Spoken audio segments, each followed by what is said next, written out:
তোমাদের সাথে শেয়ার করব ফ্রাইড রাইস আর পনিরের একটা নতুন রেসিপি। সো হ্যালো এভরিওয়ান, তোমরা সবাই কেমন আছো? আশা করছি তোমরা সবাই খুব ভালো আছো। আমার ফার্স্ট কুকিং ভিডিওতে তোমাদের সবাইকে স্বাগত। ভিডিওটা শুরু থেকে শেষ অবধি দেখার অনুরোধ রইল সবার কাছে। তো দেখো, এখন আমি গাজর আর বিনসটা কুচি কুচি করে কেটে নিয়েছি ফ্রাইড রাইসের জন্য, আর মা ওদিকে হাঁড়িতে জল বসিয়ে দিয়েছে। এখন দেখো, গোটা গরম মশলা মানে দারচিনি, তারপরে এলাচ, লবঙ্গ, দুটো তেজপাতা, এগুলো সব দিয়ে দিল যাতে স্মেলটা খুব সুন্দর আসে। আর তারপর মা একটু সাদা তেলও দিয়ে দেবে হাঁড়ির মধ্যে, যাতে ভাতটা মানে লেগে লেগে না যায় রাইসের। ওর জন্য মা একটু সাদা তেল দিয়ে দিল হাঁড়িতে। এবার জলটা ফুটে উঠছে, আস্তে আস্তে ফুটছে জলটা। এবার মা দিয়ে দেবে ওর মধ্যে চালটা। জলটা এখন ভালোই গরম হয়ে গেছে, তো মা এখন চালটা দিয়ে দিচ্ছে রাইসে। তো এই প্রথমবারই আমরা রাইসটা করছি, আর খেতে কিন্তু দুর্দান্ত হয়েছিল, তাই তোমাদের সাথে ভিডিওটা শেয়ার করলাম। দেখো, চালটা মায়ের দেওয়া হয়ে গেছে, একটু নুন দিয়ে দিল মা। এরপরে ঢাকনাটা দিয়ে দেবে হাঁড়ির, কারণ ভাতটা হতে বেশি সময় লাগে না অবশ্য। ঢাকনাটা দিয়ে দিলে তাড়াতাড়ি জলটা ফুটে যাবে। এবার মা একটা কড়াই নিয়ে নিয়েছে, কড়াইয়ের মধ্যে সাদা তেল দিয়ে দিয়েছে পরিমাণ মতো, আর এর মধ্যে সামান্য ঘি দিয়ে দিল।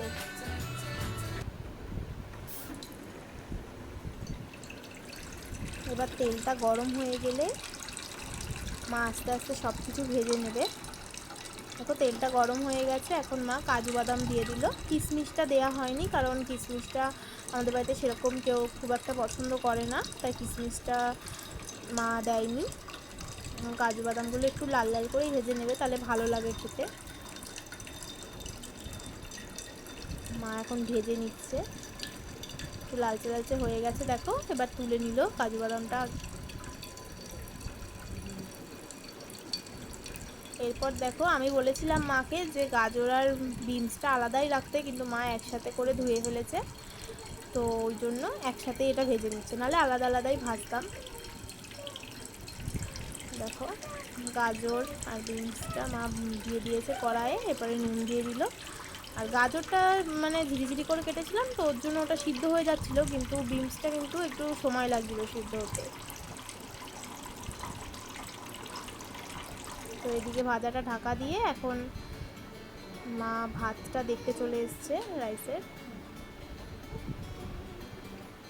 দেখো, এখনো হয়নি, মাকে বললাম, মা বললো এখনো হয়নি, ওটা একটু শক্ত শক্ত আছে। আর এদিকে ভাজাটাও হচ্ছে।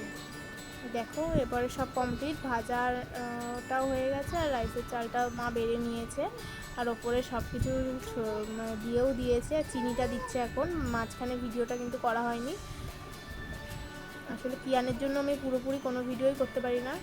দেখো, নুন আর মা চিনি দিয়ে দিল ওপর থেকে, স্বাদ মতো, ওটা যে যেমন পছন্দ করে। নুন কেউ বেশি খায়, কেউ কম খায়। মিষ্টিটাও আমাদেরটাতে একটু কমই দেওয়া হয়েছে, কারণ আমরা বেশি মিষ্টি খাই না, ফ্রাইড রাইসে বেশি মিষ্টি মিষ্টি ভালো লাগে না। এরপরে মা ঘি দিয়ে দিল ওপর থেকে, ঘিটা একটু বেশি করে দিল যাতে স্মেলটা খুব সুন্দর আসে। এরপরে মা ঝাঁকিয়ে নিল, ভালো করে ঝাঁকিয়ে ওটাকে মিশিয়ে নিল। অনেকে আবার কড়াইয়ে দিয়ে ওটাকে নেড়ে নেয়, কিন্তু আমাদের ওই নেড়ে নেওয়াটা ঠিক ভালো লাগে না, চালটা মানে ভাতটা ভেঙে যায়, রাইসটা কেমন ভাঙা ভাঙা হয়ে যায়। ওই জন্য এরকম করে নিলেও বেশ ঝরঝরে খুব সুন্দর লাগে খেতে। দেখো, দেখতেই পাচ্ছ কতটা লোভনীয় লাগছে দেখতে, খুব সুন্দর লাগছে দেখতে, তোমরা দেখতেই পাচ্ছ। রাইসটা আমাদের পুরো কমপ্লিট হয়ে গেছে। এবার তোমাদের সাথে শেয়ার করব পনিরের রেসিপিটা। তো দেখো, এবার মা আমাকে পনির দিয়ে দিয়েছে ওটা কাটার জন্য, আর আমি কেটেও নিয়েছি ঝট করে, একটু বড় বড় পিস করেছিলাম। আর মা এদিকে তেল দিয়ে ততক্ষণে পনিরটা ভাজাও বসিয়ে দিয়েছে, সাদা তেলে ভাজা হচ্ছে। এই রান্নাটা পুরোটাই সাদা তেলেই হবে, মাঝখানে একটু বাটার অ্যাড করা হবে, তোমাদেরকে দেখাবো সেটা। দেখো, পনিরটা হালকা ভাজা হবে, কারণ বেশি ভাজলে কিন্তু পনিরটা শক্ত হয়ে যাবে, তখন আর খেতে ভালো লাগবে না। পনিরটা মা উল্টে পাল্টে ভালোভাবে ভাজছে। যারা ঝাল কম খাও তাদের এই পনির রেসিপিটা কিন্তু খুব ভালো লাগবে, কারণ এটা একটু মিষ্টি মিষ্টি হালকা হয়, তো খুব সুন্দর লাগে খেতে। এটা পোলাও দিয়েও বেশ ভালো লাগবে। আর এদিকে কাজু বাদাম আর পোস্ত নিয়ে নিয়েছে, এটাকে মা এখন পেস্ট করে নেবে মিক্সিতে। আর দেখো, পনিরটা ভাজাও হয়ে গেছে, ভাজার পর জলে ভিজিয়ে রাখা হয়েছে যাতে একটু সফট হয়। আর মা কড়াইয়ে তেল দিয়ে 1 চামচ মতো বাটার দিয়ে দিল।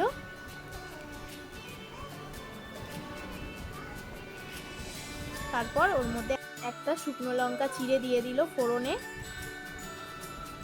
প্রথমেই বললাম যারা ঝাল কম খাও তাদের এই রান্নাটা খুব ভালো লাগবে খেতে।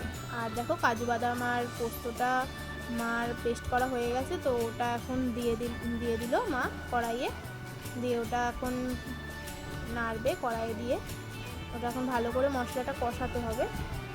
দেখো এখন মা কষিয়ে নিচ্ছে। কষালে বোঝাই যাবে যখন মশলাটা একেবারে মাখো মাখো হয়ে যাবে, মানে কড়াইয়ের গায়ে একটুও লাগবে না, মশলাটা পুরো মাখো মাখো হয়ে অল্প সামান্য হয়ে যাবে, একদম মাখো মাখো হয়ে যাবে, তখনই মানে বুঝতে পারবে তোমরা যে এখন কষানো হয়ে গেছে। এখন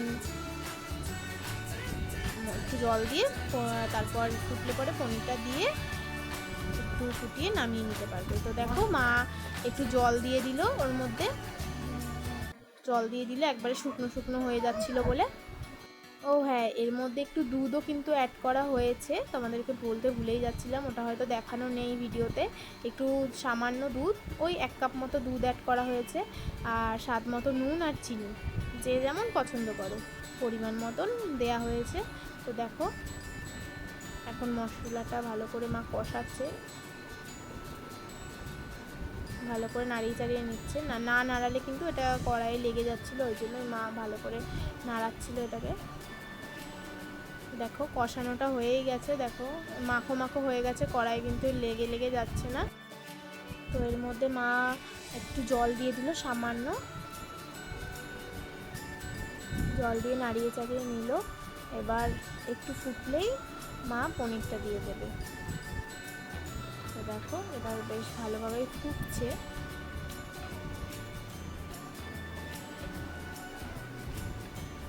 এরপরে মা এটার মধ্যে একটা একটা করে পনির দিয়ে দেবে।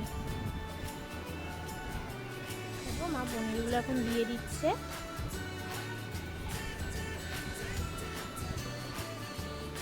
দেখো পনিরটা যে জলটায় ভিজিয়ে রেখেছিল সেই জলটাও মা দিয়ে দিল। দেখো এবার না ভালো করে নাড়িয়ে চাড়িয়ে নিয়ে 5 থেকে 7 মিনিটের জন্য ঢাকা দিয়ে রাখবো। ব্যাস দেখো হয়ে গেছে আমাদের পনিরটা রেডি।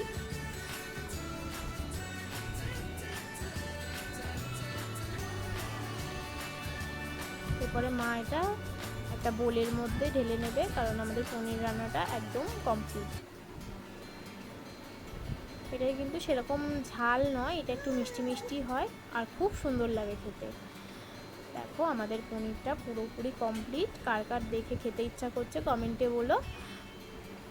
আর আমাদের এই ভিডিওগুলো যদি তোমাদের ভালো লেগে থাকে চ্যানেলটাকে সাবস্ক্রাইব করে ভিডিওগুলো লাইক কমেন্ট শেয়ার করে দিও।